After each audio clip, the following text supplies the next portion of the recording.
Daawwattoota keenya akkam jirtu? Kun qophii abbaa misoomaati. Qophiin abbaa misoomaa walta'iinsa AMN+ sagalee dhalootaa fi abbaa taayitaa dhaabbilee bulchiinsa magaalaa Finfinnee waliin kan simbiraan geenyu. Egaa arras akkuma yeroo kaanii damee bulchiinsa dhaabbilee misooma magaalaa Finfinnee jalatti kan hammatamu bakkeewwan bashannanaa fi paarkiiwwanii keessaatii gara paarkii Inxooxxootti imalleetti kan jirru. Egaa paarkiin kun dhiyeenya kan inni baname misoomawwan naannoo kanatti jalqaban keessaati. Inni kun isa hangafa. Mee waan as keessatti arginee taajabne simbiraan geenya hanga xumura sagantaa keenyaatti nu faana ta'a. An Olbaana Xomboraati. Nu hordofaan affeerraa keenya.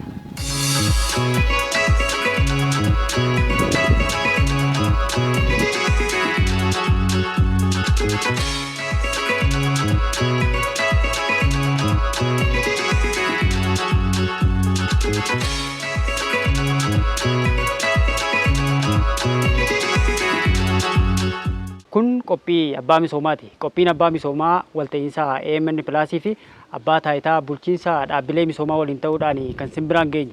Bakkeewwan bashannanaa fi paarkiiwwan irratti xiyyeeffachuudhaan kan simbiraan geenyu. Turtii keenyaan waan baay'ee irraatii akka qooddattanumaa shakkii hin qabnu. Egaa isinis yeroo keessan nu kennitanii keessattuu bakkeewwan bashannanaa hedduutu magaalaa Finfinnee keessatti banameeti kan jiru. Haalli waliigala paarkiiwwan amma qabnu kun maal fakkaata? Ammi bakki jiru kun Inxooxxoodha. Haa ta'u malee paarkiin kun korporeeshinii iddoo bashannanaa ummataatii fi paarkiiwwan bulchiinsa magaalaa Finfinnee jala jiran korporeeshinii tokko jalatti bulu. Korporeeshiniin kun immoo dhaabbilee misoomaa 7 magaalli Finfinnee qabdu keessaa isa tokkoo fi isa guddaadha. Abbaan taayitaa bulchiinsa dhaabbilee misoomaa magaalaa Finfinnee egaa isaan kana 7 iyyuu ni hordofaa. Paarkiin kun korporeeshinicha jala yaa jiraatu malee paarkii guddaadha. Korporeeshinicha amma yeroo ammaa kana paarkota baay'ee bulchaa jira. Paarkonni baay'een isaanii immoo hojii misooma kooriidariitiin deebi'anii misoomanii jiru. Misooma paarkotaatii fi iddoo bashannana turistii yookaan iddoo ga'umsa turistii jennu kanaaf ka'umsa kan ta'e paarkii kana jecha. Dursee paarkiin Inxooxxoo kanatu hojjetame. Paarkiin Inxooxxoo kun yaada ka'umsaa fi maal fakkaachuu akkamitti garamitti guddachuu akka danda'u muummichi ministeeraa biyya keenyaa Dr. Abiy Ahmed yaada kana burqisiisanii calqabaa amma dhumaasitti fakkeenya haala ta'uu danda'uun iddoo istiraatejik ta'e iddoo magaalaa Finfinnee dhiyeenyatti ilaaluun danda'amu lafa kanaan dura qabeenyi irra jiru sun akkanumatti namni bira darbaa oolu san gara paarkiitti akka jijjiiramu gara miidhaginaatti akka jijjiiramu bu'aa akka buusu turistoota akka hawwatu abbootiin qabeenyaa mootummaa wajjin akka isaan hojjetan iddoo bu'uuraa ka'umsa akka ta'utti hojjetame amma haala kanaan jira jechaadha. As keessatti calqabaa abbootiin qabeenyaatii fi mootummaa waliin hojjetuun asumatti calqabame. Abbootii qabeenyaa abbootii hoteelaa 18 kan ta'anii magaalaa paarkii kana keessa kan jiranii.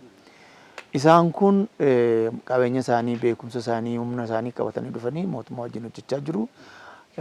Kan namni itti bashannanu qabeenya uumamaa dabalatee wantoota baay'ee akka gogsii fardaa miilaan deemuu iddoo ijoolleen itti bashannantu saayikiliin iddoo itti bashannanan waan irratti bohaaruudhaaf barbaachisan baay'ee nama guddaa amma daa'imaatti guddatee jira. Hoteelli jira, iddoon ciisichaa, iddoon itti bashannanan kun hundumtuu waan baay'ee guddatee jira jechaadha. Inni kun fakkeenya ta'uudhaan paarkuun gara gadiitti immoo magaalaa Finfinnee keessa jiran kan akka paarkii Friendship yookaan immoo paarkii obbolummaa jechuun danda'ama. Aradaa paarkii Amla 19 ni jedhamu. Piikookiin paarkiin Ambaasaadar paarkiin isaan kun paarkii 10 dur kan turan deebisanii misoomamaa jiru. Kan immoo fuulduratti misoomuudhaaf karoora keessanis karoora qabamanii jiranis jiru. kooriidariidhaan kan misooman gara iddoo pilaazaa, iddoo bashannana xixiqqaa dabalatee walumaa galatti gara 177 ta'edha. Amma korporeeshinichi kan of jalatti bulchaa jiru jechaadha. Isa kana boordiin korporeeshinichaa fi abbaan taayitaa outsourcii yookaan immoo qaama sadaffaa wajjin akkaataatti hojjechuu danda'an seerri tumamee seerri sun irra gaheeti kireeffamee hojjetamaa jira jechaadha. Kanatti immoo namni baay'een carraa hojii argatee jira, galii argatee jira. Mootummaanis immoo waan investi godharraa karaa korporeeshinichaa galii argataa jira. Kanaafi hojiin fakkeenyummaa paarkiin Xoxxootiirraa ka'e babal'atee magaalaa Finfinnee keessatti almost wal gahaa jira. Kutaa magaalaatii fi gara aanaattis gadi darbee babal'achaa jira. Fuuldurattis immoo qabeenyi misooma lageenii wajjin wal qabatee qabeenyi baay'een hin jira gara kanatti guddatu jechaadha. Kan paarkiin Xoxxoo kophaatti yoo laallu anan duratti jedhu sun akkuma jirutti ta'e paarkiin kun akka kana caala hawwataa fi iddoo miidhagaa akka inni ta'u hojiin qabeenya uumamaa biyyoo fi bishaan kunuunsuu bal'aan irratti hojjetamee jira. Erkaniin koonsoo hojjetamee jira. Gaabiyoodhaan akka lafti biyyoon akka dhiqamneef akka miidhamne hojjetamee jira. Biyyoodhaa fi bishaan kun akka ittifamu akka hin mancaane godhuun immoo bishaan magaalaa Finfinnee argattu dabaluu hin danda'a waan ta'eef kun walumatti qabee ka'umsa misooma kooriidariitii fi ka'umsa hojii lageen deebisanii misoomsuu fi faalamarraa ittisuu hojii wal qabate hojiin bal'aan hojjetamee jira. Hojiin kun immoo qabatamaadhaan lafarratti mul'ata waan ta'eef inni kun saayitiin kun yookaan immoo paarkiin kun gatiinsa akka inni dabalu barbaadamummaansa akka inni dabalu dabalataan waan namni ilaaluu danda'u kan irraa namni barachuu danda'u waa itti gammadee ilaalee deebuu danda'u hammateeti kan jiru waan ta'eef fuulduratti illee galiin asirraa argamus carraan hojiidhaaf uumus hin babal'ataa kan. Biyyi keenya bakka hawwata turizimii hedduudha kan qabdu. Egaa biyyoota adda addaatis immoo biyya keessaas immoo Finfinnee qubatanii achirraatii gara naannolee biraatti duraan kan imalaatii turanii yeroo ammaa kana garuu bakka turistoonni keessa turanii inni kun naannoleedhaa fi muuxannoo gaarii fidee dhufeeraa tariitti. Hundi keenya akka beeknu magaalaa Finfinnee kanaan dura wantoonni jaalladuudhaafuu namatti hin tolle keessa deeman miila namaaf kan hin tolle funyaan namaaf kan hin tolle ija namaaf kan hin tolle waan baay'ee karaa irratti argamaa ture. Lagni magaalli Finfinnee qabdu qabeenyaan baay'ee ta'anis lagoonni kun baay'ee miidhamoo fi uumama lagummaa isaanii gadhiisanii faayidaa isaanii irraa miidhaan isaanii baay'ee guddaa ta'uun laga kanarraa kan ka'an sababa bishaaniitiin sababa qilleensaatiin dhukkubni adda addaa dhufu nama miidhaa ture jechaadha. Hawwata turistii ta'uun hafe. Amma erga jijjiiramni kun as dhufee xiyyeeffannoo argatanii jiru. Xiyyeeffannoon argatan maalinni tokko maal qabnaadha. Qabeenya maalii qabnaa. Finfinnee keessattis haa ta'u akkuma biyyaatti iyyuu hawwata turistii waan ta'u maaltu jira maal qabnaa kan jedhu sirriitti xiyyeeffatoo argateera. Magaalaa Finfinnee keessatti paarkiin Xoxxoo irraa ka'ee Friendship irraa ka'ee Araadaa paarkii paarkii tokkummaa kana innaa jennu lagni nuti qabnu naannoon ishii qulqullaa'ee kan kanaan dura funyaan qabanne bira dabaru sun innaa misoomee gara qulqullinaa dhufu turistiin kanaan dura eirlaayinsii gaarii qabna. Isaan kan fidanii namni dhufeetuma nurra jetee darba malee magaalaa Finfinnee keessa waan gaarii jira, Itoophiyaa keessa waan gaarii jira. Ilaalee itti bashannanee guyyaa 2-3-4 dabarseen darbaa kan jedhu badaa yaadamu ture. Amma seenaan sun jijjiirameera.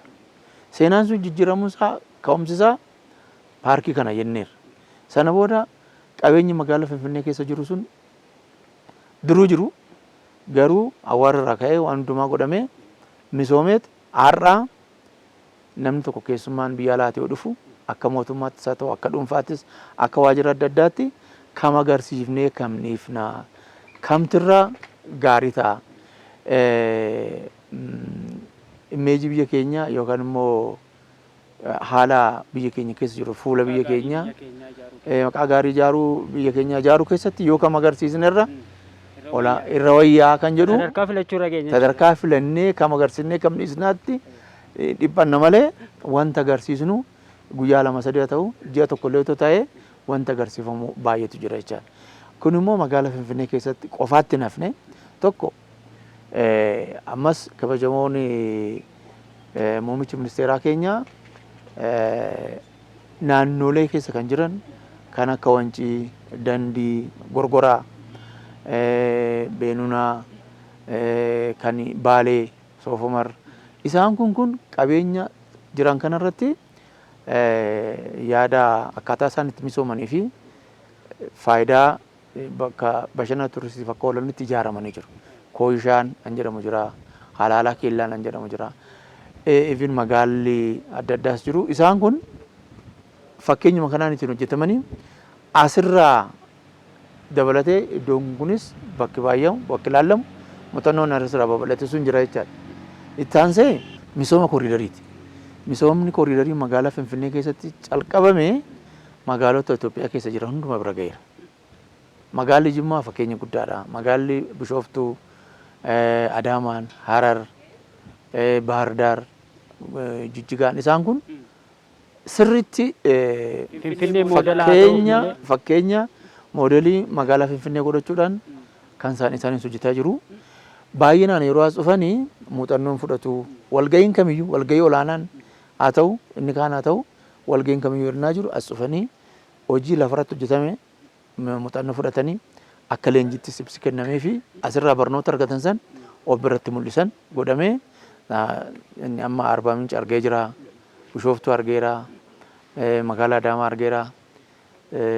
Sirriitti waan asitti hojjetame san isaanis achitti waan hojjetanii fi magaalli keenya moodelii yookaan fakkeenyummaa magaalaa Finfinnee fudhatanii hojii bal'aan hojjetameera jechaadha. Konferensiiwwan idil addunyaa hedduun keessatti gaggeeffaman keessatti iji addunyaa yeroo ammaa kana gara biyya keenyaatti ilaalaa kan jiru keessattuu Afrikaa Yuuniyeenis dhiyeenya kana walgahii guddaa gaggeeffateeti kan jiru gara fuulduraattis immoo konsertituun dhiyeenya ni gaggeeffama. Isa kanaafillee turistoota yookaan immoo galii biyya alaatii argachuu irratti bu'aa guddaadha kan inni qabu. Qulqullina magaalaa yookaan ulaagaa akkamii qabaateeti laatariiti wantoota akkasii kan harkisuun kan danda'amu. Magaalli Finfinnee sadarkaa ishiin irra turte hin beekna. Sadarkaa amma irra jirtu kan ammoo addunyaatu dinqisiifata. Addunyaa dinqisiifachuu qofa doon ta'in wantoonni sadarkaa idil addunyaatti konferensiiwwan walga'iiwwan gurguddaan kan hooggantoonni biyyootii beektonni saayintistoonni abbootiin qabeenyaa irratti hirmaatan iddoo gaarii iddoo nama bashannansiisu iddoo ammayyummaan isaa sadarkaa amma addunyaan itti yaadu sadarkaa qaroomina amma jiruun yaadamu irratti gaggeessuu barbaadu. Magaalli keenya sadarkaa sana waan guuttee fi ijji namoota waan akkasii kana qopheessuu barbaadanii fi walgahii akkasii walgahii idil addunyaa adda addaa konferensii adda addaa gaggeessuu barbaadan magaalli Finfinnee dorgomtuu taateetti jechaadha. Kana gaggeessuudhaaf kana hammattee hosti gochuudhaaf jechaadha. Kanarraa kan ka'e kuni hojuma biyya keessatti hojjetametu addunyaa irratti mul'ate ifee. Addunyaa irratti ifee mul'achuu isaatiin maalumatu jira magaalaa san keessa jedhanii inni kaan dhufee ilaaluudhaaf inni kaan walgahii asitti gaggeessuudhaaf calqabameera jechaadha. Bara waggaa tokkoon dura Afrikaan Climate Week kan jedhu torbee jijjiirama qilleensaa Afrikaan jedhu inni tokkoffaan Naayiroobiitti gaggeeffame Keeniyaatti. Ani dhaqee argeera. Barsan iddoo tokko hin qabnu nuti. Convention centeriin kun hin dhumne, Adawaa muuziyeemiinis hin dhumne, paarkonni muraasni jiru. Kanaaf Keeniyaan nu dursitee gaggeessite jechaadha. Amma waggaatti lammaffaa irratti convention centeriin dhume Adawaa muuziyeemiin dhume wantoonni adda addaa hoteelonni dabalataan barbaachisan keessumaan iddoo walgahii qofa miti kan barbaadu. Iddoo buluu barbaada, iddoo ooluu barbaada. Iddoon inni bulu, iddoon inni aaratti galfatu immoo qulqulluu ta'uu qaba. Nyaanni qulqulluu ta'uu qaba, qilleensi qulqulluu ta'uu qaba, bishaan qulqulluu ta'uu qaba, sireen qulqulluu ta'uu qaba. Sadarkaa kana guutuusaa ilaaluudhaan konferensiin lammaffaa asitti gaggeeffame kan UNFCCC jedhamus jira. Isaanis asitti gaggeessaniiru muuxannoo yeroo san argameen haala magaalli kun nama meeqa keessumsiistuu dandeessi jedhanii fi itti aansinee immoo waan misoomsuu waggoottan lamaan jiran kana keessatti waan misoomsuu dandeenyu yaada keessa galchuudhaaf magaalli kun akka amma ka'e kanatti COP 32 yookaan COP 32ffaa keessumsiisuu hin danda'u jedhameeti akka addunyaatti carraan kun nu kenname jechaadha. Magaalli Finfinnee waan amma hojjenne kanarra dhaabbatanii yeroo ilaalan biyyi kun waan hafitti guuttattee namoota amma kana keessumsiisuu dandeessee. Jarri kun innaa dhufanii tokko qilleensa aeropilaanii biyya keenyaan fayyadamu geejjiba isaan dhufu jecha kun mataan isaa nummoo akka carraa ta'e eirlaayinsii nuti qabnu addunyaa irratti filatamaadha. Kan namaatiin soo dhufan kan keenyaan baay'inaan hin fayyadamne jenneeti kayyaan. Jarri kun yeroo dhufan hoteela buluu nyaatu dhuguu yoo xiqqaate torban lama tura waan ta'eef carraa guddaadha biyya. Torban lamaan kana keessatti abbootii qabeenyaatiifis jiraataadhaafis mootummaadhaaf hundumaaf iyyuu faayidaa fidanii dhufu. Addunyaa irratti immoo biyyi keenya imeejii ishiin qabdu maqaa gaarii guddifachuudhaaf baay'ee carraa guddaadha jechaadha. Bakkeewwan bashannanaa kana amma naannoowwan qarqara lageeniitti akkasumas koriidarii gubbaatti baay'inaan hojjetamaati kan jiru. Inni kun immoo carraa guddaadha magaalaa keenyaa fi seensa irratti yeroo tokko tokko bakkeewwan muraasatti Kooriyaa paarkiitti waan mallee argine tokko jira. Isaan irra dhaabbatee dhaabbilee misoomaatti waan isin irratti furtanii yookaanis immoo waan gama sanaatiin uummata mudachuu malu kaffaltiin bakka tokkotti akka ta'uu fi dhiibbaa garaagaraa taasisuu barbaada uummanni. Isaan irratti waan hojjettan jira laatan. Rakkoon akkasii of eeggannoo irraa kan ka'edha dhimmi sun kan raawwate maallaqa callaa harkatti funaanuun waan garan taanetti nama ofa waan ta'eef namni onlaayiniidhaan yookaan immoo poos maashiniidhaan akka kaffalamu kan barbaade kan godhame jechaadha. Namni carraa sana qabatee hin dhufne deebi'eeraa yookaan immoo rakkoon isa qunnameeraan jiru jira. Nama waan nuti qabnu daawwachuu dhufuu waan nuti qabnu laaluu dhufuu fi hin seentu kana gootu malee jechuurraa fala biraa akka barbaadan boordiidhaanis mari'annee kallattii keenyeefii jirra. Falli sun maal ta'uu danda'a?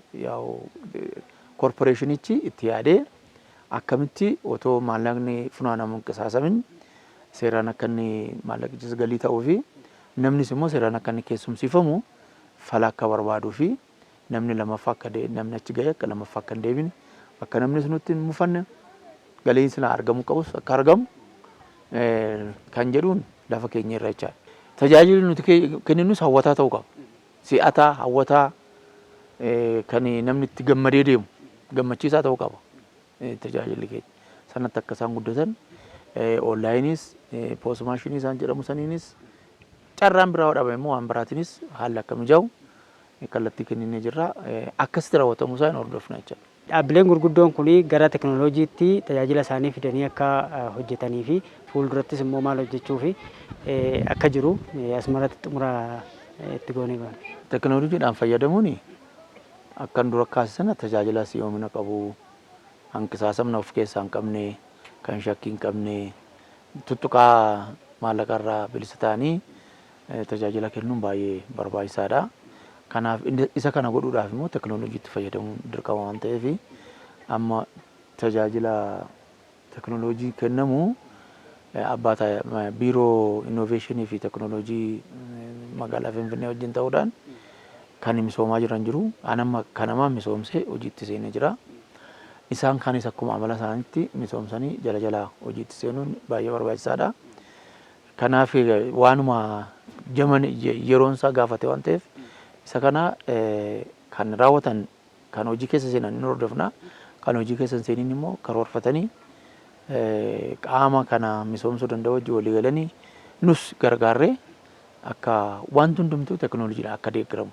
Tajaajilli kennamus, odeeffannoon kennamus, maallaqni funaannamus kun hundumtuyyuu teknooloojiidhaan yoo ta'e keessattuu dhaabbilee misoomaati bu'aa irratti xiyyeeffatanii kan hojjetan ta'a. Amma tokko bu'aa irratti xiyyeeffatu, kan biraa immoo gahee hawaasummaas qabu corporate social responsibility wanti jedhamus jira. Isa kana hundumaa yeroo godhanii teknooloojiidhaan yoo godhan wal shakkuun, waan qisaasuun, waan ragaan harca'uun even gabaasni sobaallee akka inni maaneej godhamu yookaan akka inni to'atamuu fi sanarra akka ceenee deemnu kan teknooloojiitti fayyadamuu barbaachisan waan ta'eef haala kanaan hordofne hundi isaaniiyyuu amma danda'ametti teknooloojiidhaan akka isaan tajaajilaman godhuudhaaf nuti sin deeggarras hin to'annas hin bulchinas jechaadha qabeenyicha. Galatooma ulfaadhaa turtii AMN Plus waliin taasiftanii. Baay'ee isinis ulfaadhaa galatooma.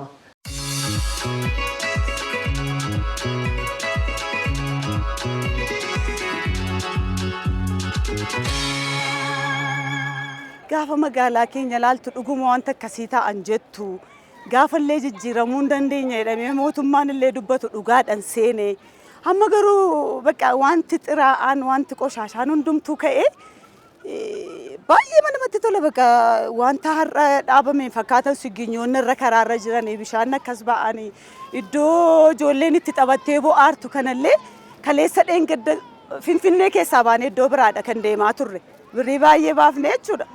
Isayyuu isa qabu malee inni hin qabne har'a garuu karaa dura yoo deemne egeree mangadi keenyatti gorree maxabbachiifannee darbuu dandeenya. Birrii xiqqoodhaan immoo bakka sammuun keellee itti nagaa argatu deemtee bashannanuu dandeessa. Jaalalli kaleessa dheengadda gaa'ela ijoollee gidduun jirrellee ituun jaallatin si hawwata bakka wanti magaalaa kanarratti hojjetame. Biyya biraa amma hinaafsisutti jechuudha. Baay'ee dhugaa. Biyya biraa wajjin yeroo miidiyaarraa wal bukkee qabanii argisiisanillee numti warri keessa jiraannullee amma gaaffii nutti ta'utti. Yeroo baay'ee biyya hambaarraalee bilbilanii dhuguma moo kun wanti argamu kun amma jedhanitti amma amanuu dadhabanitti baay'ee nutti toleera walii. ተቋሙ የለውጥ ውጤት ነው ማለት እንችላለን።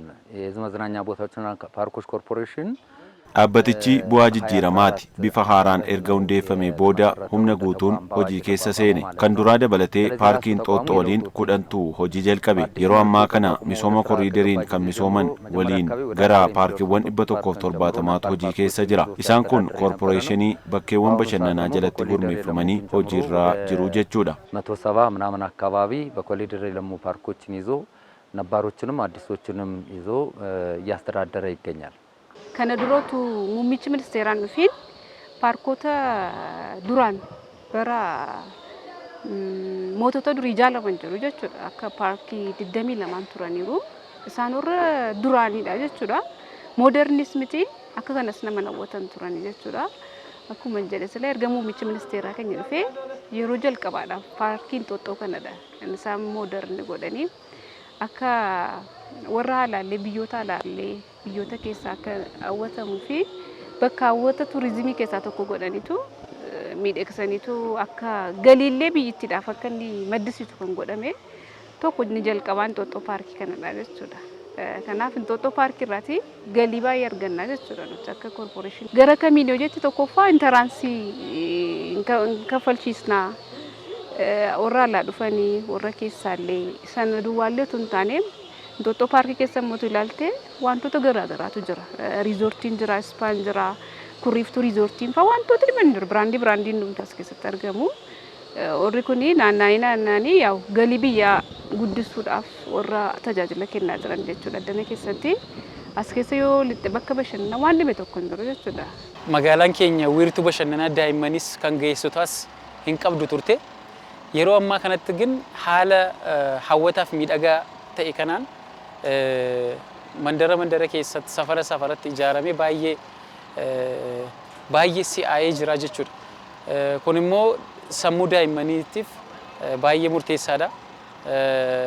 Akka kana mana ba'anii daandii gubbaatti bakka bashannanaa akkasitti yoo dhufanii taphatan guddina sammuu isaaniitiif baay'ee murteessaadha. Naannaa kana akkuma beekamu duraan akkuma silastame bosona ture addana keessaati immoo namoonni naannoo kana naannoo Gullallee kan jiran batalee Gullallee aanaa 6 kan jedhamu aanaa 1 jiru. Naas keessa qoraan guuraniitu isaanitti maatii isaanii bishaan turan addana keessaati. Walitti gurmeessuudhaan illee hojii uumameeraa fi jechuudha. Maal hojjetama addana keessaati qulqulleessa hojjetu jechuudha. Addana keessaa bakki tokko illee kennamee fi akka isaan of danda'anii fi hojiin hojjetame baay'ee guddaadha. Guddaan tokko akka biyyattiitti kan fudhatama argatellee isuma kanadha jechuudha. እንጦጦ ፓርክ የመንግስትና የግል አጋርነት ማሳያ ተደርጎ ሊወሰድ የሚችል ነው ማለት ነው። ፓርኩ Paarkiin Inxooxxoo dhaabbileen dhuunfaaf mootummaa qindoominaan kan keessatti hojjetan jennee fudhachuu ni dandeenya. Yaada Ministeera Muummee Dr. Abiyin kan ijaarame wayita ta'u turtii yeroo muraasaan booda gara hojiitti seenuun piroojeektoota biroof paarkii fakkeenyummaa qabudha. As jalatti dhaabbileen dhuunfaa 18 ta'antu keessatti hojjechaa jiru. Isaan waliin waloon hojjennaa jechuudha. በተናጠልም በቡድንም የሚሆኑ ሁሉንም አይነት አገልግሎቶች አካቶ የያዘ ፓርክ ነው።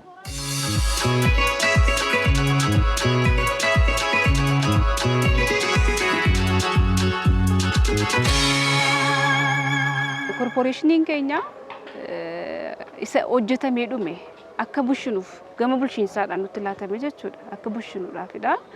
Kooriidarii illee dabalatee bushaa jirra. Yeroo bushitu immoo dirqama kunuunsitaa jechuudha. Galii garaagaraa akka fiduuf immoo maal hin dabalata jedhu wantoota tokko daddabaltee amma mallee akkuma argitu kana Inxooxxoo keessatti PPdhaan isa ta'u namoonni galanii hojjetanii dabalata galii akka argamuuf keenya duwwaa footuun taane biyyattiif illee dabalata hawwata turizimiidhaaf gabiin akka galuu fi akka dabaluu fi wantootni tokko daddabalamuun dirqamadha. Nutillee isuma hojjechaa jira jechuudha. ፓርኩ የራሱ ኖርም አለው። ለምሳሌ አንድ ጎብኝ በፓርኩ ውስጥ Paarkiiwwan naamusa mataa isaanii qabu. Namni daawwachuu dhufu waan qabatee dhufuuf hin qabne qaba. Isa kana yeroo seenan itti himama. Fakkeenyaaf sigaaraa waan qara qabu dhugaatiiwwan alkoolii qabatanii seenuun dhorkaadha. Kanarraan kan hafe kallattiiwwan arfan qabnuun seenuun bashannanuu ni danda'u. አራቱም በር የፓርኪንግ አገልግሎት አለ። መኪና ፓርክ አድርገው በእግራቸው ወክ እንዲያደርጉ ነው የሚፈለገው ማለት ነው። አማ akkuma beekamu bakki bashannanaa baay'ateera kooriidarii irrallee jechuudha. Nun immoo baay'ee qabna Inxooxxoo dabalatee namoonni hin beekne jijjiiruu jechuudha. Miidiyaa kana warri ilaalanis walitti himanii dhufanii addana keessatti bashannanuu danda'u. Cidha isaanii, guyyaa dhaloota isaanii wantoota garaagaraa addana keessatti event organize event ifaa qopheessuu danda'u እና noojjinaa isaanii kanaaf bakki kuni bal'aadhas openidhas. Abaaboowwan naannoo kana wajjin deeman abaaboowwan bakka kana wajjin deeman biqiltuuwwan mooraa kana wajjin deemuu danda'an mootummaan haala mijeessuun qindeessuun as keessatti dhaabuudhaan oksijiinii yookaan qilleensa qulqulluu akka daa'imman keenya argatan hawaasni keenya akka argatan gochaa jira jechuudha. Akkuma ilaalaa jirtu mooraa kana keessa qofaa miti bakka itti daa'imni bashannanu kan ga'eessotaas kan daa'immanis daandii gubbaa jira jechuudha. Guyyaa as keessatti bashannanu galgala moo daandii gubbaarra. Duraan yeroo biqiltoonni dhaabbatamni lolaan diddiigee fuudhee sokkaa jechuudha. Sanuma yoo akka kana bareedu ture jechuudha. Yaa waggaan namni dhufee hin dhadhaaba biqiltuu amma garuu tokkoffaa hin bareeda jechuudha bakkichi. Baay'ee bareeda jechuudha amma akkasitti yeroo ilaaltu. Yaa koonsoodhaan hojjetama. Handicraftiin isaanii baay'ee nama hawwataa jechuudha. Even turizimii kanumallee daawwachuuf namni nu faddootee fi tokkoffaa daawwannaafis lammata immoo dhiqama biyyoo hambiseera jechuudha. Kun immoo akka biqiltoonni baay'ee hafanii fi qilleensi noormaalii akka ta'uudhaaf gargaara jechuudha.